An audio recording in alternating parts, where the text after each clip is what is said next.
February 19th, Numbers 14 and 15. Numbers 14. That night, all the members of the community raised their voices and wept aloud. All the Israelites grumbled against Moses and Aaron, and the whole assembly said to them, "If only we had died in Egypt, or in this wilderness! Why is the Lord bringing us to this land only to let us fall by the sword? Our wives and children will be taken as plunder. Wouldn't it be better for us to go back to Egypt?" And they said to each other, "We should choose a leader and go back to Egypt." Then Moses and Aaron fell face down in front of the whole Israelite assembly gathered there. Joshua, son of Nun, and Caleb, son of Jephunneh, who were among those who had explored the land, tore their clothes and said to the entire Israelite assembly, "The land we passed through and explored is exceedingly good. If the Lord is pleased with us, he will lead us into that land, a land flowing with milk and honey, and will give it to us. Only do not rebel against the Lord, and do not be afraid of the people of the land, because we will devour them. For their protection is gone, but the Lord is with us. Do not be afraid of them." But the whole assembly talked about stoning them. Then the glory of the Lord appeared at the tent of meeting to all the Israelites. The Lord said to Moses, "How long will these people treat me with contempt? How long will they refuse to believe in me, in spite of all the signs I have performed among them? I will strike them down with a plague and destroy them. But I will make you into a nation greater and stronger than they." Moses said to the Lord, "Then the Egyptians will hear about it. By your power you brought these people up from among them, and they will tell the inhabitants of this land about it. They have already heard that you, Lord, are with these people, and that you, Lord, have been seen face to face, that your cloud stays over them, and that you go before them in a pillar of cloud by day and a pillar of fire by night. If you put all these people to death, leaving none alive, the nations who have heard this report about you will say, 'The Lord was not able to bring these people into the land he promised them on oath, so he slaughtered them in the wilderness.' Now may the Lord's strength be displayed, just as you have declared. The Lord is slow to anger, abounding in love and forgiving sin and rebellion. Yet he does not leave the guilty unpunished. He punishes the children for the sin of the parents to the third and fourth generations. In accordance with your great love, forgive the sin of these people, just as you have pardoned them from the time they left Egypt until now." The Lord replied, "I have forgiven them, as you asked. Nevertheless, as surely as I live and as surely as the glory of the Lord fills the whole earth, not one of these who saw my glory and the signs I performed in Egypt and in the wilderness, but who disobey me and tested me 10 times, not one of them will ever see the land I promised on oath to their ancestors. No one who has treated me with contempt will ever see it. But because my servant Caleb has a different spirit and follows me wholeheartedly, I will bring him into the land he went to, and his descendants will inherit it. Since the Amalekites and the Canaanites are living in the valleys, turn back tomorrow and set out toward the desert along the route to the Red Sea." The Lord said to Moses and Aaron, "How long will this wicked community grumble against me? I have heard the complaints of these grumbling Israelites. So tell them, 'As surely as I live, declares the Lord, I will do to you the very thing I heard you say. In the wilderness your bodies will fall, every one of you 20 years old or more, who was counted in the census and who has grumbled against me. Not one of you will enter the land I swore with uplifted hand to make your home, except Caleb, son of Jephunneh, and Joshua, son of Nun. As for your children, that you said would be taken as plunder, I will bring them in to enjoy the land you have rejected. But as for you, your bodies will fall in the wilderness.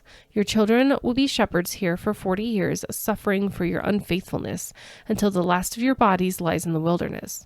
For 40 years, 1 year for each of the 40 days you explored the land, you will suffer for your sins and know what it is like to have me against you. I, the Lord, have spoken, and I will surely do these things to the whole wicked community which has banded together against me.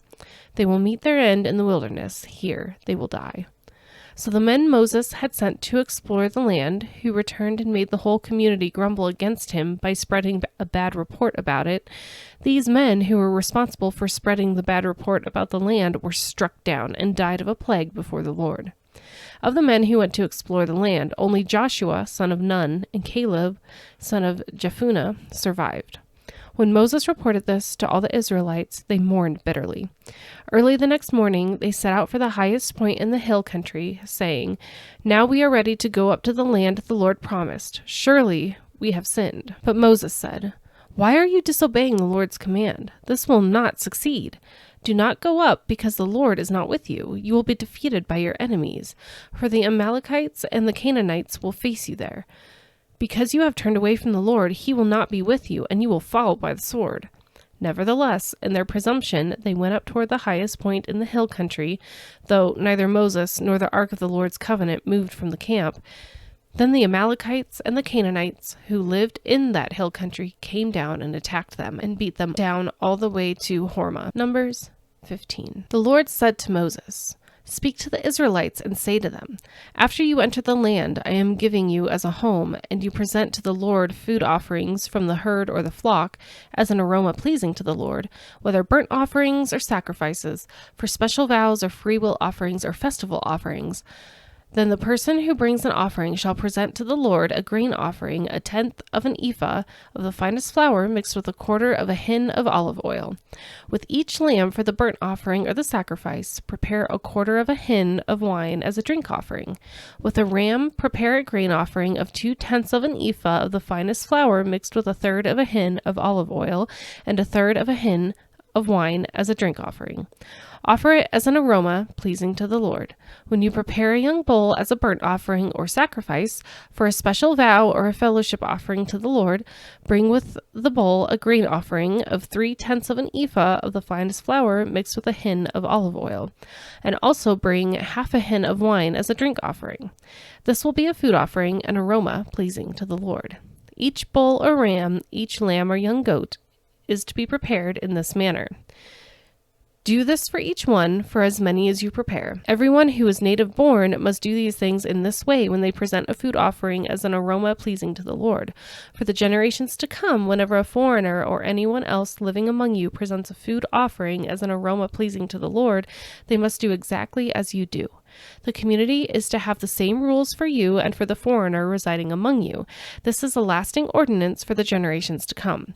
You and the foreigner shall be the same before the Lord. The same laws and regulations will apply both to you and to the foreigner residing among you. The Lord said to Moses, "Speak to the Israelites and say to them, when you enter the land to which I am taking you, and you eat the food of the land, present a portion as an offering to the Lord. Present a loaf from the first of your ground meal, and present it as an offering from the threshing floor. Throughout the generations to come, you are to give this offering to the Lord from the first of your ground meal. Now, if you as a community unintentionally fail to keep any of these commands the Lord gave Moses, any of the Lord's commands to you through him from the day the Lord gave them and continuing through the generations to come, and if this is done unintentionally without the community being aware of it, then the whole community is to offer a young bull for a burnt offering as an aroma pleasing to the Lord, along with its prescribed grain offering and drink offering, and a male goat for a sin offering. The priest is to make atonement for the whole Israelite community, and they will be forgiven, for it was not intentional, and they have presented to the Lord for their wrong a food offering and a sin offering. The whole Israelite community and the foreigners residing among them will be forgiven, because all the people were involved in the unintentional wrong. But if just one person sins unintentionally, that person must bring a year-old female goat for a sin offering. The priest is to make atonement before the Lord for the one who erred by sinning unintentionally. And when atonement has been made, that person will be forgiven. One and the same law applies to everyone who sins unintentionally, whether a native-born Israelite or a foreigner residing among you. But anyone who sins defiantly, whether native-born or foreigner, blasphemes the Lord and must be cut off from the people of Israel. Because they have despised the Lord's word and broken his commands, they must surely be cut off. Their guilt remains on them.